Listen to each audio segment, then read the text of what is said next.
அனைத்து நல்லுள்ளங்களுக்கும் வணக்கம். நான் உங்கள் ரவிக்குமார். தொடர்ந்து அடுத்தடுத்த அப்டேட் நம்ம பார்த்துட்டு இருக்கோம். இன்னைக்கு பல திடுக்கிடும் தகவல்களை பார்க்க போகிறோம். பல கிடுக்குப்பிடி கேள்விகளுக்கு விடையளிக்க போகிறோம். இந்த ட்ரம்ப்பை நோக்கி சுட ட்ரை பண்ணான் இல்லையா, ஆக்சுவலாக மேல்மடிக்கு போகலை, ட்ரம்ப்புக்கிற இடத்துக்கே போகலை, கீழே தான் இருந்தான். அவன் சொன்ன திடீர் தகவல்கள், ஈரானுடைய திடீர் தகவல்கள், அது இல்லாமல் இன்னைக்கு நெதன்யாவுக்கு எதிராக ஒரு பெரிய ஒரு பிளானை எக்ஸிக்யூட் பண்ணிட்டாங்க. ஆல்மோஸ்ட் அவர் பதவி காலமே கொஞ்சம் நெருக்கடி தான்ற மாதிரி சொல்லியிருக்காங்க. இப்பயே புரியுதில்லை இந்த திடுக்கிடும் தகவல்கள் என்னென்ன வரப்போகுதுன்னு சொல்லிட்டு. வாங்க நண்பர்களே, இந்த திடுக்கிடும் தகவல்களும் பல கிடுக்குப்பிடி கேள்விகளுக்கான விடைகளாக பார்க்க போகிறோம். இன்னைக்கு சம்பவம் தெரிக்க விட போகிறோம். ஸோ வீடியோக்குள்ள போகிறதுக்கு முன்பு நீங்கள் நம்ம சேனலை சப்ஸ்கிரைப் பண்ணலாம். சப்ஸ்கிரைப் பண்ணிட்டு வாங்க. மறக்காம பெல் பட்டனை கிளிக் பண்ணி ஆல் ஆப்ஷன்ஸ் கொடுங்க. வீடியோக்குள்ள போகலாம்.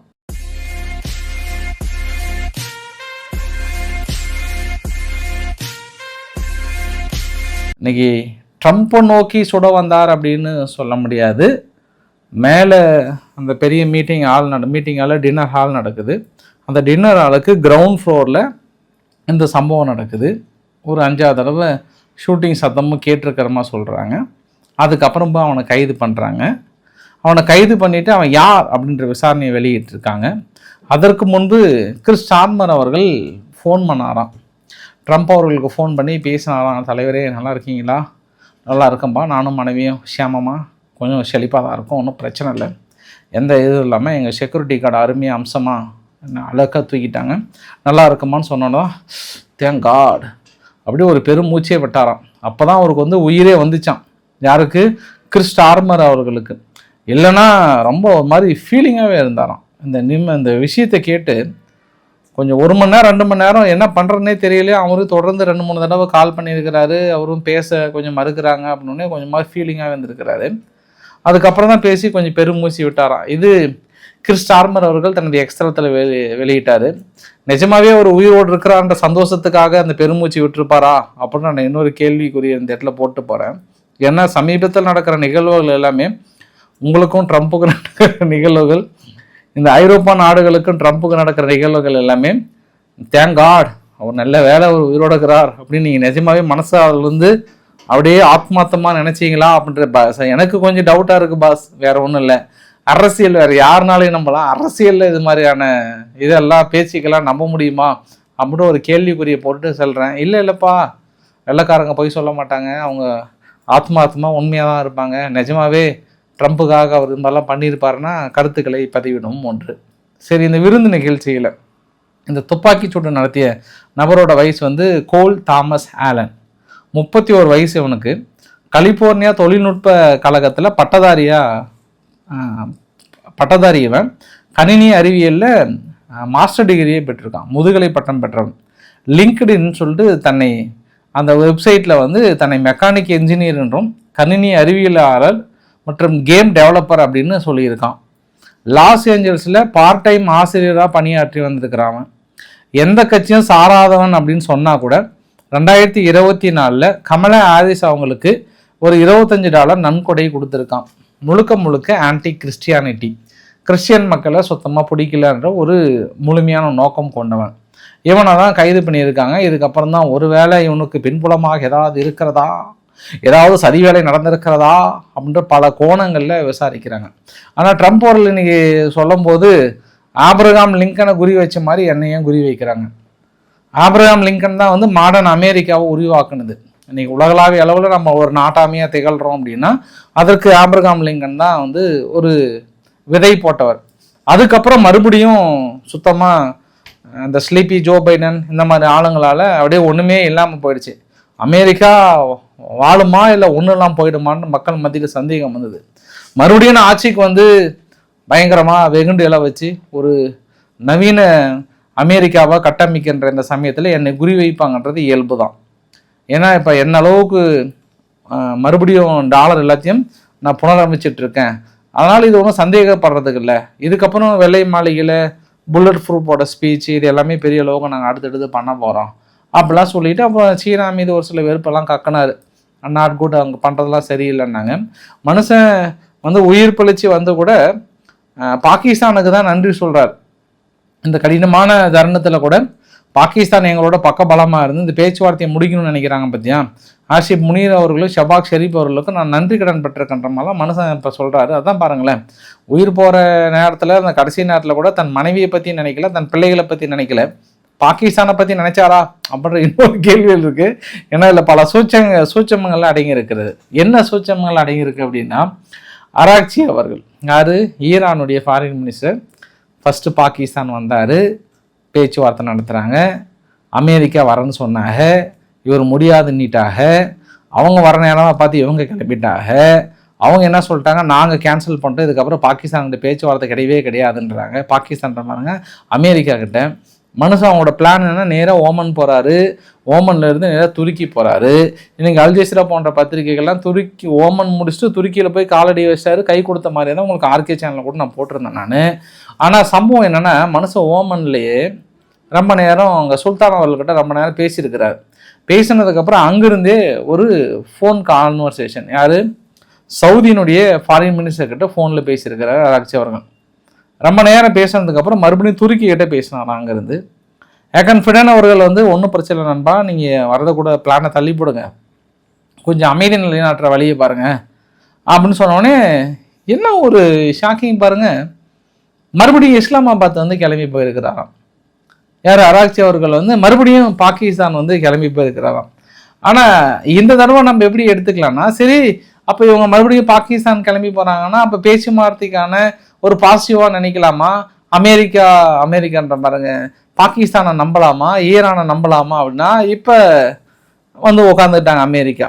இதுக்கப்புறம்லாம் நாங்கள் 18 மணி நேரம் ட்ராவல் பண்ணிட்டு அங்கே போயிட்டு நாங்கள் பல்பு வாங்குறதுக்கோ இல்லை அங்கே போயிட்டு அவங்க வேணான்னு சொல்கிறதுக்கோ முதல்ல எங்கிட்ட சம்மந்தப்பட்ட நபர்கள் நேரில் ஃபோனில் பேசிட்டோம், நாங்கள் பார்த்து என்னன்னு நாங்கள் சொல்கிறோம், அதுக்கப்புறம் தான் பேச்சுவார்த்தைக்கு. சும்மா அங்கே அந்த வெட்டி பேச்சு வெட்டி நியாயம் சும்மா அந்த மணிக்கணக்காக ட்ராவல் பண்ணிட்டு போயிட்டு அங்கே சும்மா நாங்கள் திரும்பி வரதுக்கெல்லாம் நாங்கள் தயாராக இல்லை. ஃபோன் பேச சொல்லுங்கள், அவங்கக்கிட்ட அணு ஆயுதங்கள் இருக்கக்கூடாதுன்னு நாங்கள் தெளிவாக இருக்கோம், இதெல்லாம் கன்ஃபார்ம் பண்ணிவிட்டு சொல்லுங்கள், சும்மா விமானம் எடுத்துகிட்டு போகிறதுக்கு வரதுக்கெல்லாம் நாங்கள் தயாராக இல்லை, அதனால் ஆளை விட்டுருங்கன்ட்டாங்க. அப்போ இத்தனை நாள் என்ன நடந்துச்சுன்னா, பாகிஸ்தான் அப்படின்னாங்கன்னா, அதாவது ஈரான் வருதுன்னாவே போதும் அங்கேருந்து கிளம்பி வரதுக்கு தயாராக இருந்தாங்க. இதோ வந்து விட்டார்கள், அதோ வந்து விட்டார்கள், ஆஹா ஓஹோ ஐயோ, 2ஆம் கட்ட பேச்சுவார்த்தை வெற்றி மாபெரும் வெற்றி, போர் நிறுத்தம் வந்து விட்டது, அடிபணிந்து விட்டது, அது மாதிரிலாம் சொல்லிட்டு இருந்த அமெரிக்கா திடீர்னு இன்னைக்கு என்ன பண்ணிட்டாங்க, போதும் கொஞ்சம் நம்ம சோதானம் ஹேண்டில் பண்ணலான்ற மாதிரி இப்போ இவங்க பின்னோக்கி போகிறாங்க. இப்போ ஈரான் கொஞ்சம் முன்னோக்கி வராங்க, மறுபடியும் பாகிஸ்தான் கிட்ட வராங்க. இனி பாகிஸ்தான் நாளைக்கு என்னென்ன கதை சொல்ல போகிறாங்கன்னு தெரியல. இது அப்படியே கொஞ்சம் டீட்டெயிலாக விளக்கமாக அமெரிக்கா கிட்ட சொல்லிட்டா பரவாயில்ல, மறுபடியும் தலைவரே நீங்கள் தான் ஜெயிச்சிட்டீங்க, அவங்க வந்திருக்கிறாங்கன்னு ஏதாவது ஒரு கதையை சொல்ல, அவர் அந்த கதையை கேட்டு எக்ஸ்ட்ராத்தில் ஒரு 10 ட்வீட்டை போட, மறுபடியும் முதல்லேருந்து கொண்டு வந்துடாதீங்க. போன மனுஷன் திரும்பி வந்திருக்கிறதே பெரிய விஷயம்தான். அதுக்கு அவங்க ஈரானுடைய டெப்டி பார்லிமெண்ட் ஸ்பீக்கர் என்ன சொல்லியிருக்கிறாருன்னா, நாங்கள் ஸ்டேட் ஆஃப் ஹார்முஸ் ஓப்பன் பண்ணுற கண்டிஷன்லாம் இல்லை, தொடர்ந்து பேபிளப் மேண்டம் இன்னொரு 25% எக்ஸ்போர்ட்லாம் தொடர்ந்து இருக்குது, அது மீதும் கை வைக்கலான் இருக்கோம். ஸ்டேட் ஆஃப் ஹார்முஸை நாங்கள் எல்லாத்துக்கும் தயாராக இருக்கோம், எந்தவித தாக்குதலுக்கும் எதிர்கொள்ள தயாராக இருக்கிறோம், முழுமையாக நாங்கள் அமெரிக்கா பின்வாங்கும் வரை நாங்கள் கண்டிப்பாக ஸ்டேட் ஆஃப் ஹார்முஸை ஓப்பன் பண்ண மாட்டோன்னு மறுபடியும் ஸ்டேட்மெண்ட்டு கொடுக்குறாங்க. பட் அல்ஜசீரா போன்ற பத்திரிகைகள்லாம் அவங்க திரும்பி வருவதற்கு இன்னொரு காரணம்னு சொல்லப்படுகிறது, பொருளாதார ரீதியாக முடங்கி இருக்கிறது ஈரான். இப்போ என்ன, நிறைய பெட்ரோகெமிக்கல் இந்த மாதிரி ஸ்டீல் பிளான்ட் இதெல்லாம் நிறைய அடிச்சிட்டாங்க, ஸ்டீல் யூனிவர்சிட்டின்ற பாருங்க, ஸ்டீல் கம்பெனிஸ்லாம் அடிச்சிட்டாங்கல்ல, அதனால் கொஞ்சம் செயல்படாத ஒரு சூழ்நிலை இருக்குது, அன்எம்ப்ளாய்மெண்ட் அதிகமாக உருவாகுது, அதெல்லாம் கப்பல் வேறு சரியாக ஏற்றுமதி பண்ண முடியல, ரெவன்யூ சோர்ஸ் பெருமையாக முடக்கப்பட்டிருக்கிறது. இதெல்லாம் பெரிய காரணங்களாக முன்வைத்து சரி மறுபடியும் பொருளாதார சீர்குலைவு ஏற்பட்டுச்சுன்னா இன்னும் மோசமாயிடும்ன்றதுனால திருப்பி வந்திருக்கிறாங்களாம் ஒரு ஆங்கிள். இன்னொரு ஆங்கிளில் சவுதி, ஓமன் போன்ற நாடுகள்லாம் பெரிய ஒரு ப்ரெஷர் கொடுத்து போனன்பா போயிட்டு வான்றமா சொல்கிறாங்க. ஆனால் சவுதிக்கிட்டேயே இது ஒரே ஒரு கேள்வி தான், சவுதியினுடைய ஃபாரின் மினிஸ்டர் இன்றைக்கி பேசியிருக்கிறாங்க, ரைட்டு தான், திடீர்னு இன்று இரவே இப்போ அமெரிக்கா ஈரான் மீது தாக்கல் நடத்திட்டாங்கன்னா மறுபடியும் சவுதி மீது தான் அடிக்க போகிறாங்க. அப்போ சவுதி பேசுறதுக்கு என்ன சொல்ல போகிறாங்கன்னு தெரியல, இருந்தாலும் பொறுத்திருந்து பார்க்கலாம். நேற்று ஈரான் ஒரு கோரிக்கை வைத்தாங்க, எங்கள் டயாலிசிஸ் பேஷண்ட்டுக்கு வரக்கூடிய மருந்துகள் எல்லாமே அமெரிக்கா தடுத்துட்டாங்க. மனித உரிமை மீறல், அது மனிதனுக்கு அத்தியாவசிய தேவையான மருந்து பொருட்களை கூட தடுக்கலாமா? இது அநீதி இல்லையா? இது ஒரு குற்றம் இல்லையா? பேச்சுவார்த்தை மீறுகின்ற செயல் அல்லவா? ஏன் இன்னும் ஐநா கேள்வி கேட்காமல் இருக்கிறது? அதை கொஞ்சம் திறந்து விடுங்கன்ற மாதிரி சொன்னோன்னே இன்றைக்கி ஐநா வந்து நாசுக்கா ஒரு கேள்வி கேட்டிருக்கு. யாராவது ஆண்டனோ குட்ரஸ் எல்லாம் சேர்ந்து, சரி ஈரான் ஒன்றும் பிரச்சனை நாங்கள் திறந்து விட சொல்கிறோம், நீங்கள் அத்தியாவசிய தேவையான ஃபெர்டிலைசர், ஏன்னா அதுதான் அடுத்த உணவு உற்பத்திக்கு தேவையான மிக முக்கிய ஃபெர்டிலைசர், நீங்கள் அதை கூட அனுப்பாமல் வச்சுருக்கீங்களே, இது எந்த வகையில்? இது நியாயமா, நீதியா, நேர்மையா, அடுக்குமா? முதல்ல நீங்கள் இதை வெளியே அனுப்பி விட்டுட்டு அப்புறம் நீங்கள் வாங்க நாங்கள் அமெரிக்கா கிட்ட கேட்கான்னு சொன்னுக்கிறாங்க. இதை தான் பாஸ் நம்ம தான் நேற்றே சொன்னேன். என் மீது பல எதிர்ப்புகள் இருந்திருக்கலாம். இன்னைக்கு ஈரான் போயிட்டு நீங்கள் முறையீடு வச்சிங்க அப்படின்னா ஃபஸ்ட்டு நீங்கள் பண்ணுறது கரெக்டானு கேட்பாங்க. அமெரிக்கா உங்கள் மீது தாக்கம் நடத்துறதுக்கும் ஒட்டுமொத்தமாக உலக நாடுகளுடைய மொத்த கப்பலையும் நிறுத்தி வைக்கிறதுக்கு என்ன சம்மந்தம்னு கேட்பாங்க. தாக்கல் நடத்துறது இஸ்ரேல், அமெரிக்கா. உங்கள் மீது தாக்கல் நடத்துகிறாங்க, நீ பதிலுக்கு அடிக்கிறீங்க. பதிலுக்கு அமெரிக்கா இஸ்ரேலையும் தாண்டி உங்கள் பங்காளிகளையும் அடிக்கிறீங்க. உங்கள் பங்காளியும் ஒன்றும் பிரச்சனை இல்லை, அவங்க ஏற்றுக்கிறாங்க, எல்லாம் பிரச்சனை இல்லை. ஆனால் ஒட்டுமொத்த ஏற்றுமதியை நாங்கள் எல்லாத்தையும் நிறுத்திட்டு கம்ப்ளீட்டாக கேன்சல் பண்ணிட்டு திடீர்னு ஓடி வந்து இன்றைக்கி அமெரிக்கா தடுக்கிறத மட்டும் உங்கள் கண்ணுக்கு தெரியுது, உடனே அதை விளக்கணும் செய்யணும் அப்படின்னா அது யாருமே ஏற்றுக்க மாட்டாங்க. நீங்கள் அங்கே போய் முறையிடுறதே வேஸ்ட்டு. சண்டைனா சட்டக்கிளி தான் செய்யும், ரெண்டு தரப்புலையும் தயாராக தான் இருந்தாகணும்.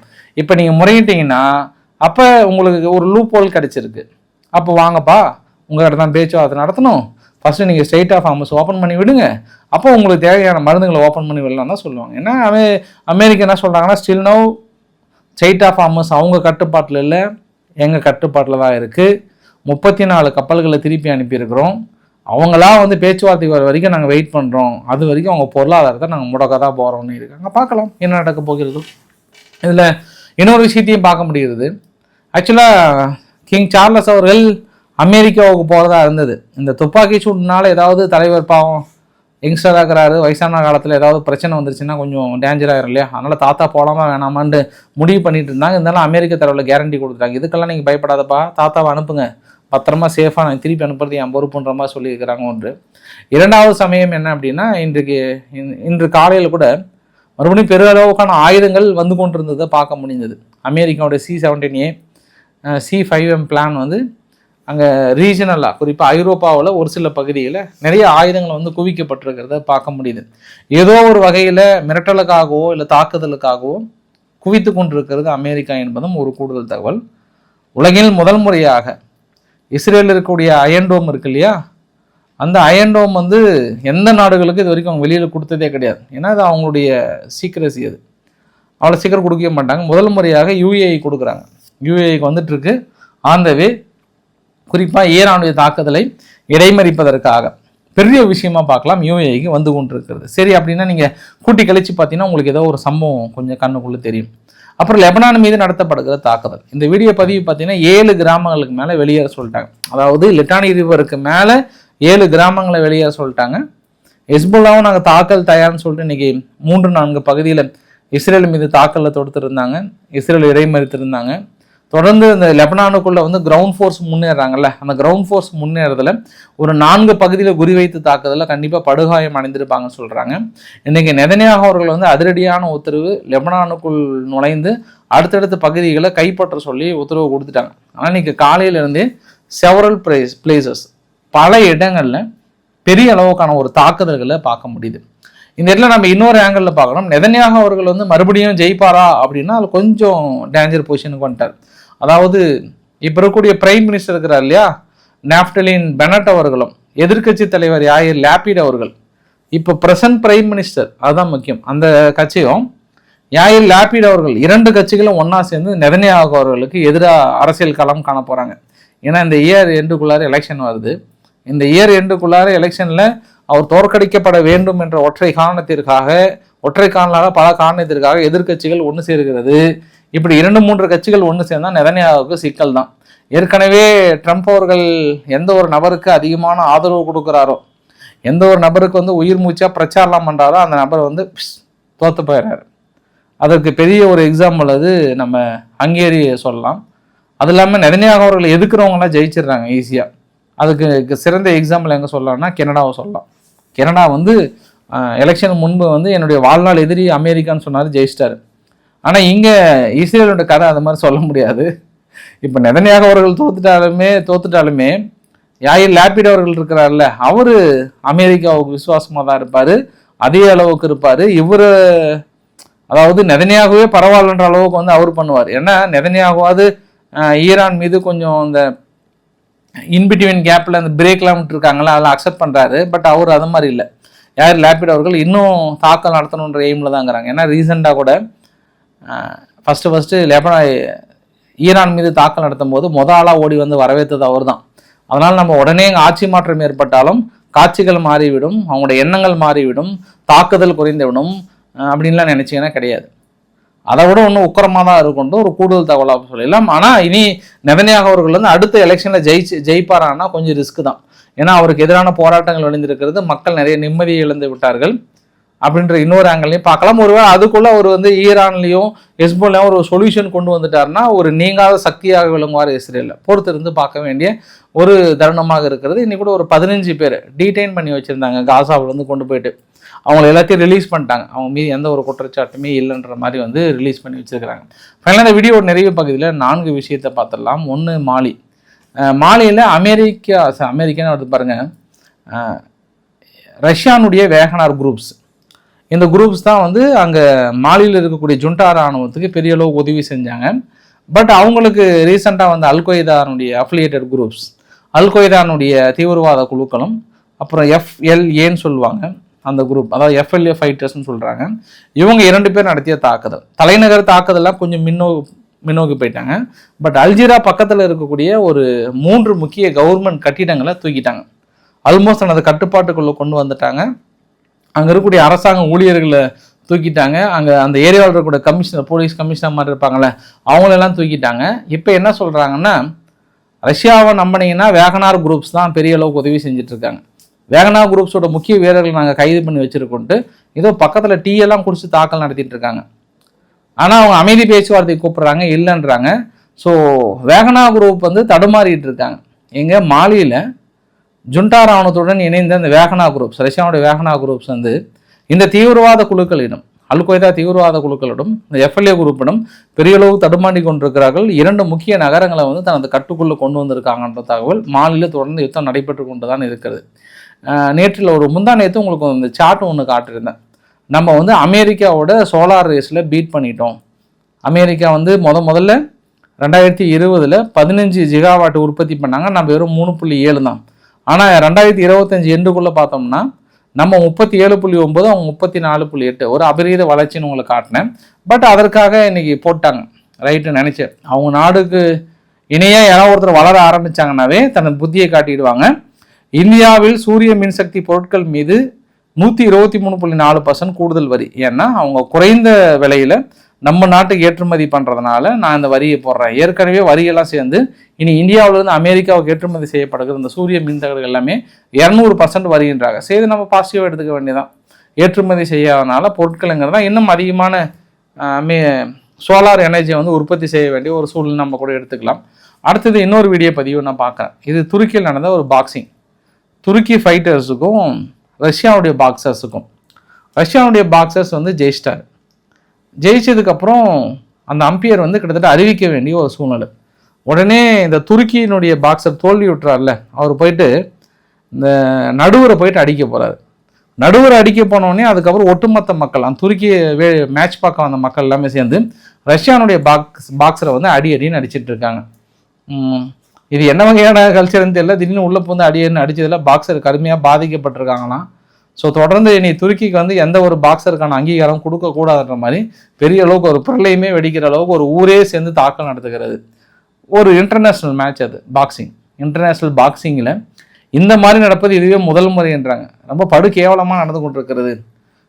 துருக்கி வந்து ஒரு மோசமான பாதுகாப்பை கொடுத்துருக்கிறதுன்னு விமர்சனத்தை வச்சிருக்கிறது ரஷ்யா. ஸோ இன்றைக்கு ஓரளவுக்கான தகவலை கவர் பண்ணி நினைக்கிறேன். பிடிச்சிருந்தா லைக் பண்ணுங்கள், ஃப்ரெண்ட்ஸ்க்கு ஷேர் பண்ணுங்கள், சப்ஸ்கிரைப் பண்ணுங்கள். ரவிக்குமார் சோமு சேனல். நன்றி, வணக்கம்.